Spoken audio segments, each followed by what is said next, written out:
देखिए, बड़ी दुर्भाग्यपूर्ण बात है, आपने ये पॉइंट जरूर रखा है, तीसरा सवाल आज की डिबेट का रखा है।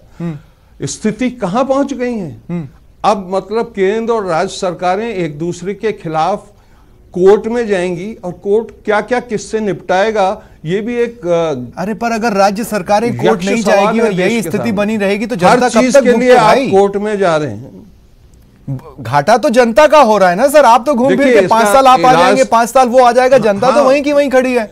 तो कोई कोर्ट जाकर एक बार में इस मामले का निपटारा कर ले। निश्चित तौर पे मैं मानता हूं, हाँ, तो ये घाटा तो जनता का होता ही है ऐसे में, जब इस तरीके से सरकार चलाई जाए। और आप देखिए ना, कितने उदाहरण हैं स्वप्निल। ईस्टर्न कनाल प्रोजेक्ट की घोषणा खुद प्रधानमंत्री जी ने 2019 के चुनाव में एक नहीं 2 सभाओं में किया कि हम इसको राष्ट्रीय योजना बनाएंगे, और राजस्थान के लगभग 13 जिले इससे अफेक्ट होते हैं, उनको बहुत फायदा होता है। धौलपुर से बात शुरू होती है, चंबल के पूरे इलाके में पानी की समस्या हल होती है। और वो, अब आप मुझे ये बताइए, मुख्यमंत्री उनको पत्र भी लिख चुके हैं और पत्र लिखने पे भी उनकी आलोचना होती है। बीजेपी के हमारे दोस्त कहते हैं इनका काम सिर्फ पत्र लिखना है। अब उनको याद दिलाने का, लेकिन मैं अपने सवाल को और स्पेसिफिक करूंगा थोड़ी देर में। अरुण शर्मा जी, थोड़ी देर में मैं अपने सवाल को और स्पेसिफिक करूंगा, लेकिन उससे पहले ओम सैनी जी, मैं एक बार फिर आपके पास आ रहा हूं। ओम सैनी जी, देखिए, मैं उन लोगों पे हूं जो व्यक्तिगत पुरुषार्थ पर बिलीव करता है। ओम सैनी जी, आप जानते हैं कई सारे ऐसे सवाल हैं जो न्यूज़ 18 राजस्थान पर प्राइम डिबेट में उठते हैं और उन सवालों को किसी और मंच पर बहुत ज्यादा जगह मिल नहीं पाती हैं। और इसलिए मैं ये बात कह रहा हूं कि ठीक है, 25 सांसद अगर अपेक्षाओं पर खरा नहीं उतर रहे, वो भी एक बात है, लेकिन सरकार को भी अब 2 साल में अपना रास्ता देखना चाहिए था। आप निवेश की स्थिति कमजोर रख रहे हैं, आप चीजों को कमजोर रख रहे हैं। बिल्कुल ठीक कह रहे हैं स्वप्निल,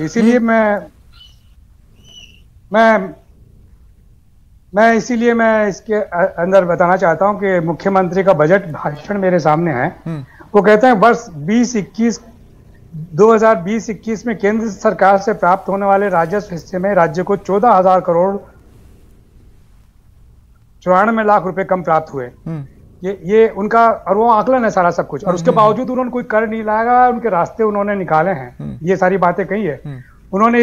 इस पे इतना ज्यादा वो ये बता दिया कि हकीकत ये है, हकीकत के बाद में इसके रास्ते निकाले हैं और इसकी वजह से कर नहीं लगाए लोगों के ऊपर कि राजस्व और वसूल तरीके से किया जाए। क्योंकि जीएसटी से मिलने वाला जो हिस्सा है, केंद्र का जो जिम्मेदारी बनती है कि राज्य को दे, वो न देने पर जो कुछ नुकसान हुए हैं उनके डिटेल सारे बताए हैं, जो कि डिस्कस करने का कोई अर्थ नहीं है, बहुत साफ साफ समझ में आता है।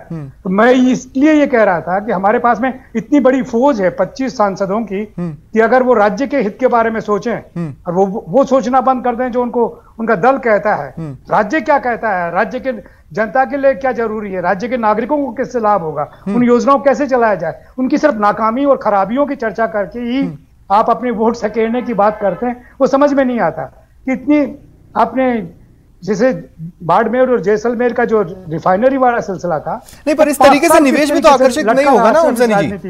इस तरीके से अगर मैं इसको ये कहूं कि ये तो एक तरह से रोना हुआ, तो इस तरह से तो निवेश भी आकर्षित नहीं होगा। नहीं, रोना नहीं हुआ, स्वप्निल, रोना नहीं है। देखिए, कोविड तो रोने का सिलसिला नहीं है, कोविड मैंने और आपने तो बुलाया नहीं, और ये जिस तरीके से आया है और इसके जो प्रभाव पड़े वो तो खतरनाक पड़े हैं। उसके बाद में राज्य का संचालन, राज्य की कुछ ढर्रे के साथ में आगे बढ़ना, राज्य को फिर भी बेहतर बनाना, ये तो रोजना तो है नहीं, प्रलाप भी नहीं है, रास्ता निकाला है। ये तो मेरा ख्याल है कि जो संघ और राज्य जो राज्य नाराज हैं केंद्र से, और वो जो एक होने का अपना एक सवाल खड़ा कर रहे हैं, वो चर्चा बन रही है। राजस्थान तो इस तरीके से प्रलाप कर नहीं रहा कि एक जमाने में जसवंत सिंह जी कहा करते थे दिवंगत कि साहब जब वो वित्त मंत्री हुआ करते थे, सब एक कटोरा लेके आ जाते हैं पैसा मांगने के लिए। वो स्थिति राजस्थान की नहीं है अब। राजस्थान बेहतर स्थिति में है। जिस तरीके के बजट को अगर पढ़ा जाए पूरा तो पता लगता है। इसलिए मैं कह रहा हूं कि इससे उससे वो ना कि प्रलाप ना समझिए इसे। राजस्थान के सामने जैसी सिचुएशन पैदा हुई है कोविड को लेकर के, और जिस तरीके से इन्होंने नियंत्रित किया है और अब नियंत्रित करने के लिए जुटे हुए हैं, इसकी तारीफ की जानी चाहिए। और प्रधानमंत्री ने कर दी तारीफ, जाने में अनजाने में मुझे नहीं, राजनीति में करते नहीं शायद तारीफ ना, लेकिन कर दी उन्होंने, तो ये इस्तेमाल कर रहे हैं उसका बार बार के। प्रधानमंत्री ने कहा हमारा भीड़वाला मॉडल और हमारा ये सब ठीक है। तो इसलिए आशीष जी, अब देखिए मैं 2 सवालों के लिए आशीष चतुर्वेदी जी आपके पास आ रहा हूं। मेरा पहला सवाल आपसे यह है कि हाल ही में जब मुख्यमंत्री अशोक गहलोत आंकड़ों के साथ आए कि भैया हमें वैक्सीन नहीं मिल रही, तो तुरंत डिपार्टमेंट और हेल्थ मिनिस्टर और पार्टी के प्रवक्ता केंद्र के आंकड़ों के साथ आए। ये देखिए, अब मैं कह रहा हूं कि सीएम जब 2 साल से कह रहे हैं कि केंद्र पैसा नहीं दे रहा, तो वित्त विभाग आके क्यों नहीं दिखा देता है कि कितने कितने हमने दे दिया। ये देखिए,